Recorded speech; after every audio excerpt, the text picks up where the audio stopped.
Sur Radio France, il fut durant près de 30 ans la voix du foot breton. Il en est désormais plus que jamais la plume. La mémoire aussi, puisque Georges Cadiou s'intéresse à l'histoire des clubs, à commencer par celle de l'En Avant de Guingamp.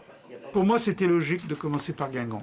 Parce que c'est vrai que c'est mon club de cœur, c'est le moins qu'on puisse dire, même si j'aime tous les clubs bretons. Mais Guingamp, c'est quand même un peu particulier. Effectivement, ce qui se passe ici, c'est quand même incroyable. Il ne faut pas oublier, hein, c'est même pas 8000 habitants ici.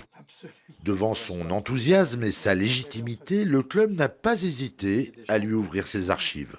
C'est quelqu'un qui est un amoureux du foot breton, d'abord, et qui, comme on a l'impression que chaque club est un petit peu son enfant, j'ai l'impression qu'il a un petit chouchou, c'est l'En Avant de Guingamp.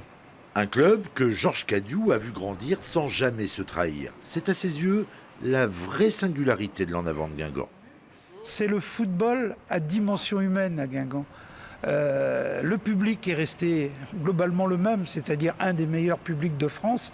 Les dirigeants restent des gens sérieux, posés, qui savent qui ils sont, d'où ils viennent et où ils vont.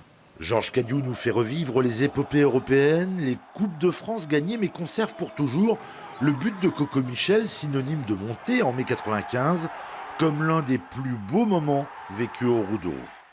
Un club n'existe que par son histoire, sa culture, ses souvenirs, qu'il faut renouveler bien sûr, parce qu'il faut regarder devant, pas forcément toujours en arrière. Mais un club existe par son passé, glorieux, et ici il l'est. Pour ne pas faire de jaloux, Georges Cadiou sort un second tome consacré au Stade Rennais. En septembre, 3 nouveaux ouvrages viendront par sa plume souligner les grandes heures du Stade brestois, du FC Lorient et du FC Nantes.